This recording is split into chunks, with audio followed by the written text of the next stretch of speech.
오늘 설교가 좀 짧을 수도 있습니다. 어쩌면 내 예상보다 좀 지루하다 여겨질 수도 있습니다. 그렇지만 우리의 어떤 마음보다도 지금 이 성경 안에 기록되어져 있는 또 숨어 있는 지금 저와 여러분을 향한 하나님의 뜻은 정말 중요한 것입니다. 거기에 집중해 가시면 좋겠습니다. 최근에 손편지를 써보신 적이 있나요? 요즘은 뭐 이렇게 핸드폰이나 아니면 다른 뭐 이메일, 메신저를 통해서 마음들을 실시간 전달을 하기도 하는데요. 그런 유명한 노래가 있습니다. 가을엔 편지를 쓰겠어요. 네. 제 친구가 으어 발음이 특별히 안 되는 경상도 사람이라서 그 편지는 참 쓰다 이렇게 써겠어요 이렇게 예 아무튼 예 지금 가을에는 편지를 뭐 쓰겠다는 노래도 있고 이 편지에는 다양한 종류가 있습니다. 스승과 또 부모님을 향한 감사의 편지, 또 연인들 간의 어떤 사랑의 고백, 또 군대에 있는 어떤 사람들을 향한 위문 편지, 이런 다양한 편지가 있습니다. 편지 한번 써보시면 좋겠습니다. 내용 증명 말고 편지를 서로 좀 써보시면 좋겠습니다. 자, 지금 갈라디아서는 편지입니다. 편지. 사도 바울이 갈라디아 지역에 있는 성도들을 향한 편지입니다. 바울이 이 편지를 쓴 배경은 축약하면 갈라디아 지역에 있는 교회에 문제가 발생했기 때문입니다. 어떤 문제가 있었냐 하면요. 율법적인 신앙의식을 가진 사람들이 자신의 교회 안에서의 존재감을 좀 입증받기 위해서 또 존경받기 위해서 뭔가 끌고 오는 겁니다. 뭘 끌고 왔냐 하면 바울이 전했던 복음 외에 율법의 중요한 조항이라고 여겼던 할례를 받도록 사람들에게 계속 요구하고 설득했다는 겁니다. 자, 그래서 오직 예수 그리스도를 믿는 믿음으로 구원받고 하나님의 자녀가 되고 거룩한 백성이 되며 신앙이 성장하고 성숙하는데 부족함이 없다라고 전했던 이 바울의 권위를 실추시키면서까지 이 유대의식, 율법을 행함으로 의로워져야 된다는 사람들이 갈라디아 교회를 어지럽히고 있었습니다. 자, 이에 바울은 이 갈라디아 교회를 향해서 이렇게 이제 편지로 설명을 하는 부분입니다. 오늘 읽으셨던 것 안에 신앙생활 안에 두 가지 노선이 있다는 거예요. 첫째는 육체의 소욕이 있고 두 번째 성령의 인도하심이 있다. 이렇게 지금 시작을 합니다. 육체의 욕망대로 하는 신앙이 있고 성령의 인도하심대로 따라가는 신앙이 있다는 겁니다. 자, 그래서 만약에 육체의 욕망을 따라 신앙생활을 하면 성령이 원하시는 바를 절대 이룰 수 없고 또 만약에 성령의 인도하심을 따라 신앙생활을 하면 내 육체의 욕망은 다스릴 수 있다. 이게 지금 1절부터의 내용입니다. 자, 그러면 여기에서 우리가 얼핏 들으면 지금 육체의 소욕, 성령의 인도하심 그러니까 자칫 지금 육체의 어떤 욕망이나 이 육체의 요구 조건, 욕구 이런 거에 대해서는 다 없애야 되는구나. 금욕주의자가 되라는 말씀이구나. 이렇게 오해할 수 있습니다. 그래서 밥도 조금 먹어야 된다. 잠도 가능하면 안 자야 된다. 특히 우리 여성분들 예쁜 거 하는 거 이런 거는 안 돼. 이 왜냐하면 육체의 욕구니까요. 그래서 누군가 명품 가방이나 이런 걸 하고 있는 걸 보면 굉장히 신앙의식 없다고 혐오하고 비판하고 자, 이렇게 생각해 버릴 수가 있습니다. 그러면 우리가 지금 뭔가 내가 몸이 있기 때문에 육체가 원하는 것을 내가 뭔가 해가면 이거는 다 하나님으로부터 벗어난 것인가? 아니면 반대로 내가 지금 육체가 원하는 것을 무조건 억제하기만 하면 그러면 성령이 기뻐하시는 건가? 자, 이런 생각은 이 생각에 연결고리를 계속 타고 위로 올라가시면 그 위에 뭐가 있냐 하면 영지주의 사상이 있습니다. 초대교회의 이단 사상이었습니다. 영지주의. 영지주의는 뭐냐 하면요. 물질로 이루어진 것, 뭐 육체로, 육으로부터 나온 것, 이런 거는 전부 다 나쁜 거. 자, 그리고 영적인 것, 사람의 생각, 뭔가 관념, 이런 거는 다 선. 자, 이렇게 이분법적으로 봤던 게 영지주의자들의 생각입니다. 그래서 영지주의자들은 예수님마저도 어떻게 바라봤냐 하면 예수님이 몸을 가지고 이 땅에 오셨다. 실제로 그렇죠? 나사렛 출신이고 목수의 아들이셨죠? 자, 이거는 영지주의자들의 입장에서는 있을 수 없는 일입니다. 모순입니다. 왜냐하면 어찌 우리를 구원할 메시아, 우리의 영원한 구주가 되실 그리스도께서 악한 몸을 가지고 왔단 말인가? 이건 말이 안 된다는 거예요. 자, 그래서 예수님은 몸이 없으시다 이렇게 주장합니다. 예수님을 어떻게 믿냐 하면 몸이 없으신 분으로, 영지주의자들은. 자, 그러면 사람들이 아니 예수님 몸 가지고 계셨다. 아니 예수님 만난 사람도 있고 그렇게 했잖아. 이랬더니 영지주의자들이 아니다. 그 몸은 우리가 살짝 가면을 쓰듯이, 원래 몸이 아닌데 몸이 있는 척 가현, 그러니까 가짜로 가면 쓰듯이 그렇게 나타난 현상에 불과한 것이 예수님의 몸이고 몸이 아니시다. 자, 끝까지 영지주의자들은 육신은 악, 영은 선. 자, 그렇게 생각하기 때문에 악한 육의 요구를 들어주는 것은 악과 결탁하는 거예요. 그러니까 잠도 어떻게 잤느냐 하면 나무 위에 매달려서 잤습니다. 그래야 깊이 푹 못 자니까. 육신을 돌보는 거는 절대 있을 수 없는 일이다. 자, 이렇게 금욕주의의 최고봉의 영지주의자들이 생각을 했다는 겁니다. 이 갈라디아서 바울의 편지를 오해하면 육신의 요구조건은 들어주지 말라. 이렇게 생각할 수도 있습니다. 자, 그런데 한번 짚고 넘어가셔야 되겠습니다. 우리에게는 식욕이 있습니다. 사람마다 조금 다릅니다. 자, 그러면 이 식욕은 어디로부터 왔을까요? 하나님이 주신 겁니다. 맞습니다. 몸이 있기 때문에 정확합니다. 자, 만약에 하나님이 주신 게 아니다. 하나님이 식욕을 주실 게 아니면 입은 왜 지으시고 그냥 모양상, 아니면 뭐 소화기관이라든지 위, 소화효소, 이건 악한 세력이 우리에게 지금 잘 때 와서 이게 뿌리고 간 게 아닙니다. 이거 하나님이 주신 겁니다. 그리고 음식 씹어 먹을 수 있도록 치아도 주셨죠? 장기도 다 주셨습니다. 이 말은 지금 뭔가를 다 받아들일 수 있도록 하나님이 메커니즘 자체를 조성하셨다는 겁니다. 자, 그리고 우리는 우리의 육체의 요구 안에 아주 기본적인 본능이 숨 쉬는 겁니다. 숨 쉬는 것. 제가 요즘 수영을 조금 하고 있습니다. 초보입니다. 초보. 그런데 너무 괴롭더라고요. 숨을 제대로 마음껏 못 쉬니까 정말 괴롭더라고요. 자, 그러면 숨 쉬는 거는 몸이 있으니까 자연스러운 욕구입니다. 그런데 특별히 숨을 쉴 때도 맑은 공기를 원하죠. 맑은 공기. 그냥 숨은 쉬면 되지 또 청량한 공기를 원해. 너무 몸에 집중하는 거 아니야? 이게 나쁜 겁니까? 아닙니다. 하나님이 폐도 주셨어요. 그래서 이 콧구멍도 하나님이 주시고, 그러니까 내 폐에 적합한 맑은 공기를 늘 마시도록 하나님이 허락을 하셨다는 겁니다. 자, 조금 더 들어가서 여기까지는 보통 쉽게 동의를 합니다. 우리가. 근데 이제 어느 부분부터 조금 혼란스러운가 할 때 성욕. 자, 성적인 욕구는 이건 누가 줬을까요?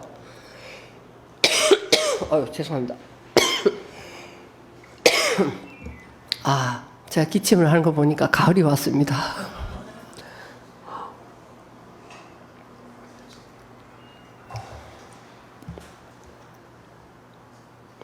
자, 이 성욕도 사람이 가지고 있는 정상적인 욕구입니다.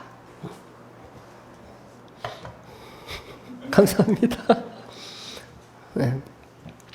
자, 만약에 하나님이 주신 것이 아니라면 창세기에 생육하고 번성하라. 이 말씀 자체가 이게 맞지 않는 말씀입니다. 이거 다 하나님이 주신 겁니다. 자, 그래서 지금 사도 바울의 갈라디아서에 육체의 소욕을 따르는 신앙이 있다. 이렇게 했을 때 그저 육체의 소욕을 쫓지 마라. 그래서 억지로 금욕주의자가 되라. 이런 말씀이 전혀 아니라는 겁니다. 이 이야기를 하는 것은 신앙에 대한 이야기를 하기 위해서 이 이야기를 끌고 들어왔습니다. 그러니까 육체의 소욕을 쫓듯이 하는 신앙에 관한 이야기입니다. 신앙생활 안에서 마치 육체의 본성과 결이 너무 닮아 있는 그런 신앙이 있다는 얘기예요. 신앙 자체가 마치 육에 속한 것, 육체의 욕망과 육체의 소욕을 쫓아서 신앙생활을 하는 것이 어떤 것인지를 지금 바울은 분명히 이야기하고 그것과 완전히 대조적으로 성령의 인도하심을 따르는 신앙이 있다는 것을 설명하기 위해서 이 본문을 준 것이지 그저 금욕주의자가 되라는 이야기가 아닙니다. 자, 그러면 신앙 자체가 지금 육에 속한 신앙이 있다 할 때 저는 특징을 한 2가지 정도만 한번 추려봤습니다.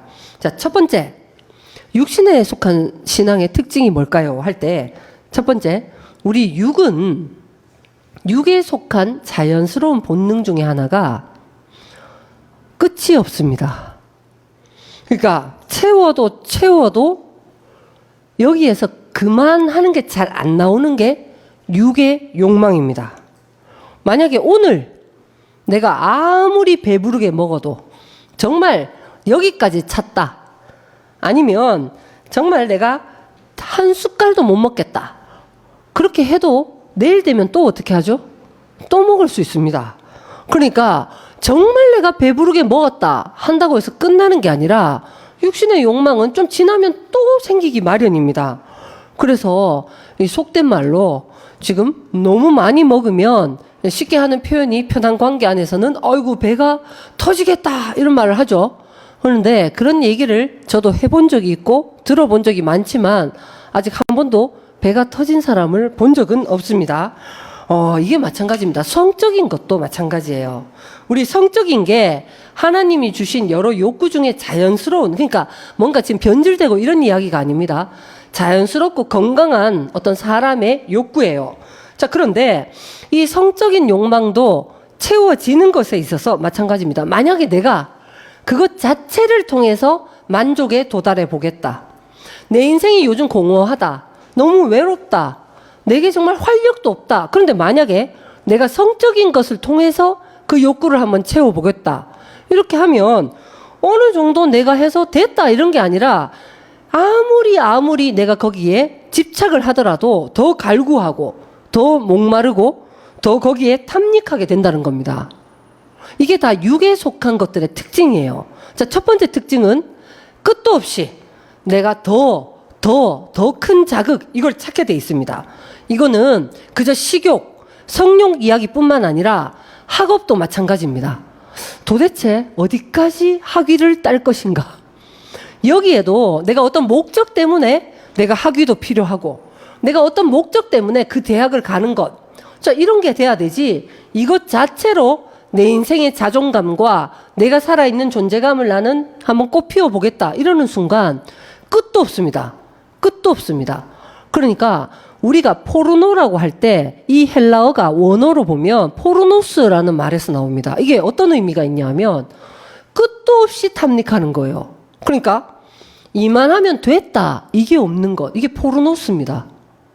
자, 그래서 육체로부터 온 것은 이런 특징이 있는데 마치 바다를 한번 생각해 보십시오. 바다. 땅에 있는 모든 물들이 뭐 강물이 됐든 저 산에 있던 물들도 지류를 다 타고 지표면을 다 쓸어서 전부 어디 가냐 하면 바다로 다 모입니다. 수많은 물들이 다 바다로 가요. 우리 뭐 하수도 물이 됐든 위로부터 내려오는 뭐 빗물이 됐든 다 바다로 갑니다. 그런데 이때까지 한 번도 바다가 물이 너무 많아서 넘쳐가지고 물을 바다가 더는 못 받는다? 이런 거 없죠. 계속 부어도 계속 끊임없이 물이 쏟아져 들어가도 바다는 그냥 더 커질 뿐이지 그걸 다 감당을 한다는 겁니다. 이런 것과 마찬가지예요. 신앙 이야기입니다. 육신의 노력으로 내가 몸을 움직이고 내 정신력도 마찬가지입니다. 이런 것으로 하나님의 뜻에 내가 맞춰내고 때로는 하나님 뜻대로 하는 것이 너무 힘들고 싫어도 내가 어떻게든 맞춰내는 것. 그러니까 내 육신의 의지와 나의 어떤 노력으로 하나님께 인정받고자 하는 그런 신앙의 노선. 자, 그래서 이런 신앙의 노선 안에 내가 마치 육신의 소욕을 쫓아 하는 신앙생활, 내 노력과 나의 수고와 애씀으로 하나님께 인정받아 보려는 이런 신앙, 이거는 육신 안의 욕망과 결이 같아서 하면 할수록 만족이 되고 이만하면 됐다 이게 아니라 더 목마르고 그리고 하다 보면 이전에 생각도 못했던 새로운 영역을 발견하는 거예요. 아, 저것도 하고 싶다. 저것도 할 수 있겠다. 그러니까 계속 생겨서 끝도 없게 되는 것.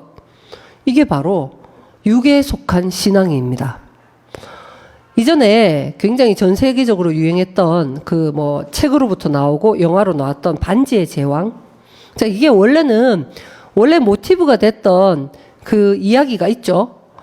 그 기게스의 반지. 그죠? 플라톤의 이야기입니까? 그러면 시골의 이야기입니다. 시골에 어떤 양을 키우는 목동이 있는 거예요. 그러니까 이 목동은 원래 크게 가진 것도 없고 많이 배운 것도 없고 그저 산과 더불어 양과 소와 더불어 그렇게 유유자적 아주 순진하고 순수하게 살아가던 사람입니다. 그냥 하루 내 양에게 꼴을 먹이면 나도 만족하고 그리고 나도 그냥 집에서 쉴 수 있는 공간이 있으면 만족하고 이런 사람이었는데 어느 날 양을 치다가 반지를 하나 주운 거예요. 자, 이 반지가 있는데 이 반지가 너무너무 신기한 반지인 겁니다. 끼면은 어떻게 된다? 투명 인간이 되는 거예요. 그걸 발견하고 나니까 이 목동이 평소에 자기 안에 너무 궁금했던 거를 투명 인간 반지를 딱 끼고 가서 계속 그걸 보기 시작한 겁니다. 자, 그러면 호기심 만족. 그러면 끝나야 되는데 이게 점점점 강화되는 거예요.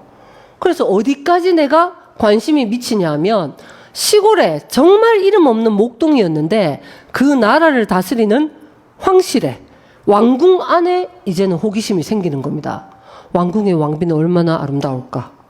왕은 얼마나 큰 권력을 가지고 있을까? 점점 커지는 겁니다. 더 큰 욕망을 요구하게 되고 그래서 이제는 뭐 반지 끼고 결국 왕을 살해하고 그 왕비를 자기가 아내로 취해서 그렇게 살아가는 그 이야기. 이게 그 반지의 제왕의 절대 반지의 이제 모티브가 된 이야기입니다. 지금 이거 육에 속한 신앙 이야기 하는 거예요. 나는 지금 어떻게 신앙생활을 하고 있는가?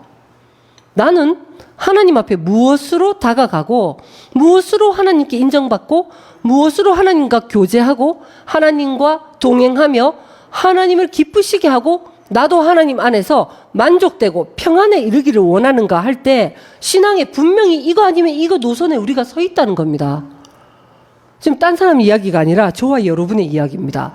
첫 번째, 육에 속한 신앙의 첫 번째 특징은 끝도 없다는 거예요. 만족이 안 된다는 겁니다. 더 노력하고 전보다 더 행함으로 애쓰고 그러다 보니까 더 큰 어떤 행함의 세계의 야망과 그 영광에 자꾸 눈뜨게 된다는 거예요. 자, 그러면 두 번째, 이 육에 속한 신앙, 육신의 욕망을 쫓아서 하나님께 나아가려는 이 특징은 이 신앙생활을 계속하면 할수록 나와 함께하는 사람들 사이에 갈등이 계속 생깁니다. 저 사람 왜 저래? 나는 안 저러는데 정말 저거 싫어. 미움, 또 시기, 서로 막 경쟁하다가 너무너무 질투하는 거 있잖아요. 이런 게 막 생깁니다. 그래서 결국 너와 내가 연합하고 서로 일치감을 느끼고 동력하고 정말 한 몸을 이루는 게 아니라 분리될 수밖에 없어요. 이게 육의 소욕을 쫓은 신앙의 두 번째 특징입니다. 예를 들어서 신앙생활을 할 때 신앙도 말이죠. 열심히 특심이어야 된다. 내가 구원도 내가 열심히 노력해서 천국 가고, 내가 정말 새벽재단, 금식 기도, 철야, 내가 기도해서 자녀가 명문대를 가고, 예를 들면 말입니다.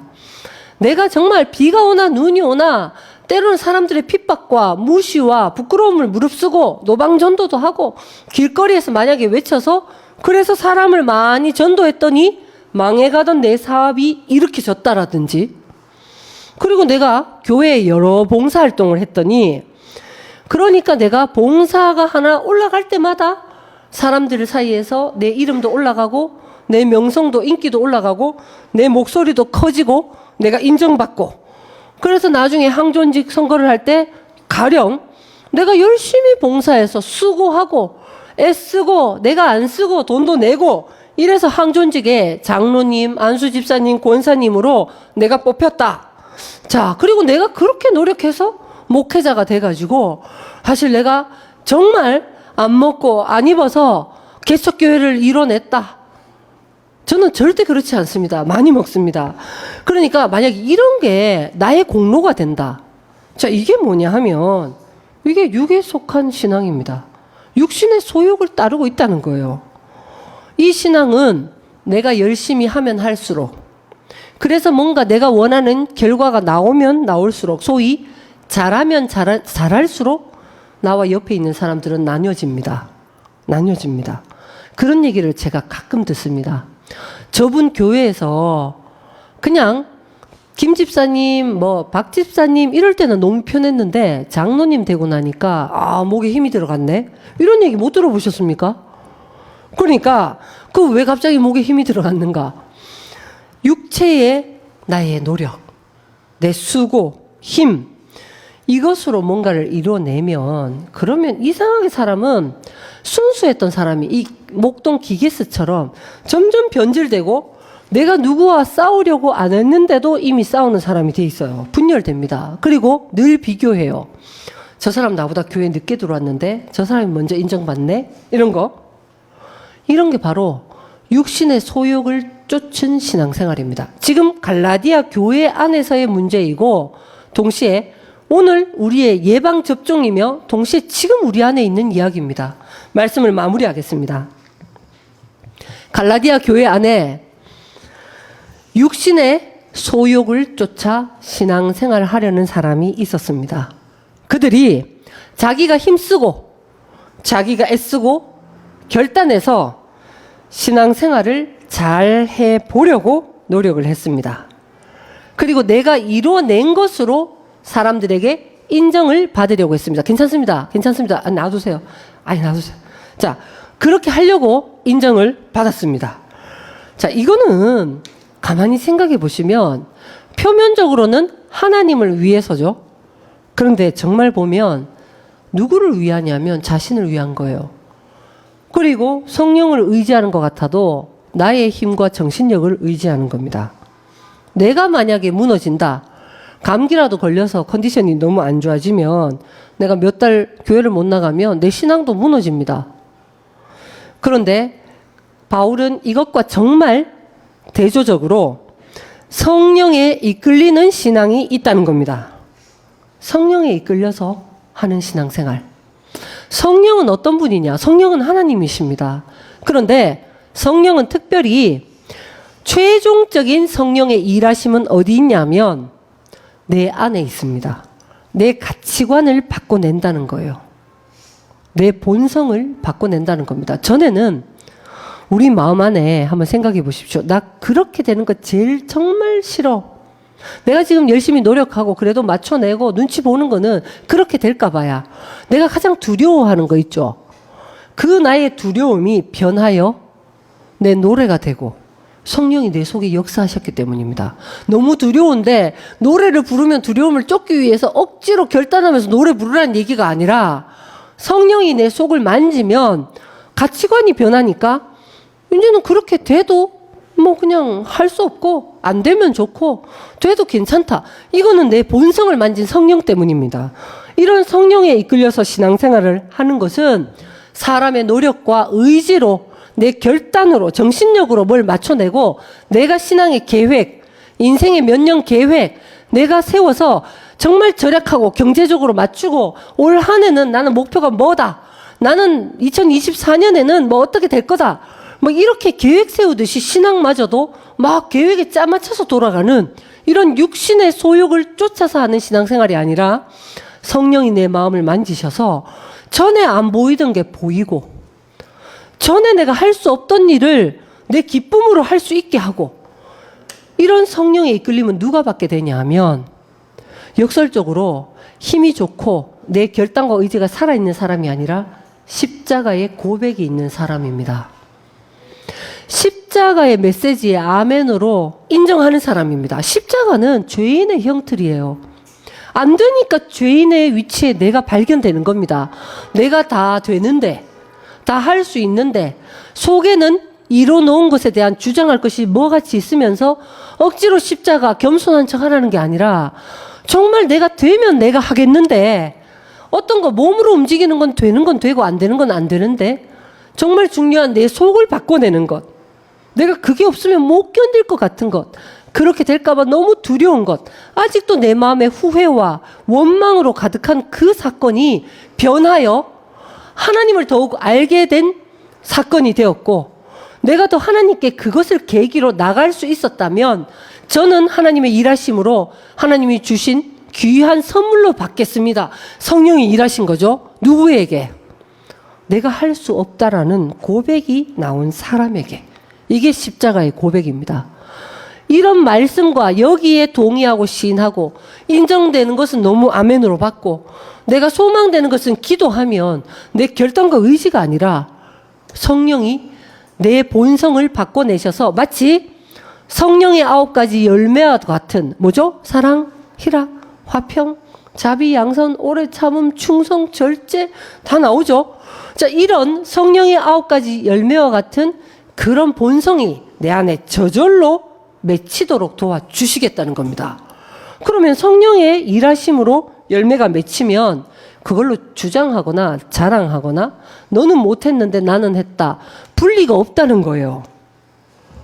자, 이제 마칩니다. 오늘까지 제가 저 자신도 그렇고 함께 신앙생활 하시는 분들을 내가 지켜볼 때 야, 정말 2가지 중에 하나더라고요. 진짜 이 노선 둘 중에 하나가 본인이 포함되어 있다는 것을 한번 묵상해 보시면 압니다. 성령의 열매마저도 내 결단으로 맺어보겠다. 저는 어릴 때 유년주일학교 가면 예배 갈 때마다 반사 선생님이 스티커를 하나씩 나눠주셨어요. 그러면 이 큰 종이에 포도 알이 있고요. 이걸 막 붙이는 거예요. 그러면 성령의 9가지 열매와 같은 그 스티커가 막 있는 거예요. 그런데 제가 어느 날 속상한 겁니다. 뭐냐면 스티커를 그냥 랜덤으로 반사 선생님이 막 주셨는데 어느 날 가보니까 제가 붙여놓은 거 안에 이게 그 오래 참음 이게 별로 없더라고요. 그러니까 다음에는 오래 참음을 내가 꼭 받아야지 막 이렇게 해서 그런데 내 마음에 본성도 야 내가 뭐 희락은 되는데 절제가 좀 안 된다든지 그렇게 하나하나 맺어가는 내용이 아닙니다. 이거는 그냥 수박이라는 과일을 먹는데 수박 안에 시원한 맛, 달달한 맛, 상큼한 맛 이게 다 있는 거죠. 그런 어떤 생명을 가진 사람이 된다는 겁니다. 이것마저도 자기의 결단으로 힘으로 육체의 능력과 소욕을 쫓아 신앙생활하면 오늘까지는 내가 희락을 한번 교회에 오면 자꾸 웃어야지 즐겁게 웃어야지 그리고 내일부터는 오래 참음을 한번 도전해서 열매 맺어 볼 거야 결단하지 않으셔도 저절로 됩니다. 엄마가 생명을 품기만 하면 엄마의 결단으로 오늘부터는 얼굴에 눈을 한번 만들어 보고 내일부터는 눈썹을 한번 내가 만들어 보고 그리고 손톱 막 엄마가 이렇게 결단 철야 막 잠 안 자고 철야 기도하면서 발가락 뭐 이렇게 해서 아이가 나오는 게 아닙니다. 철저하게 성령이 일하심이에요. 말씀을 십자가의 고백이 나올 수밖에 없는 주 예수 그리스도가 누구시며 그럼에도 불구하고 예수를 나의 삶의 목적과 운명으로 믿기만 하면 그러면 저절로 하나님의 아들이 될 수 있다라는 것을 내가 인정하면 성령의 도우심으로 성령의 충실한 아주 풍성한 열매를 맺고 저절로 누려가시며 저절로 안식 가운데 거하는 저와 여러분 되시기를 축원드립니다. 기도드리겠습니다. 하나님, 갈라디아 편지를 오늘 바울 사도가 하나님의 마음으로 우리에게 전하는 메시지로 듣게 하시니 감사합니다. 하나님, 육체의 욕망을 따라 살아가는 사람이 있듯이 신앙생활마저 육체의 소욕, 나의 정신력과 결단, 하나님도 내가 믿어드리고 하나님도 내가 기쁘시게 해드리고 하나님의 계명도 내 힘으로 애써서 힘써 내 결단으로 지켜내는 이런 신앙이 아니라 오직 십자가에 달리시고 하나님에 의해서 다시 살아나신 예수 그리스도를 발견하고 그분을 믿음으로 말미암아 나는 나로서 내 속을 바꿔낼 수 없고 새로운 피조물을 내가 스스로 만들어낼 수 없지만 이 십자가의 고백만으로 성령의 일하심에 그 도우심에 늘 의탁하고 성령에 이끌리는 신앙생활을 했을 뿐인데 성령의 열매가 풍성하게 저절로 맺힌 이 신앙의 노선 안에 이 자리에 모두가 포함될 수 있도록 도와주시옵소서. 예수 그리스도 이름으로 기도드립니다. 아멘.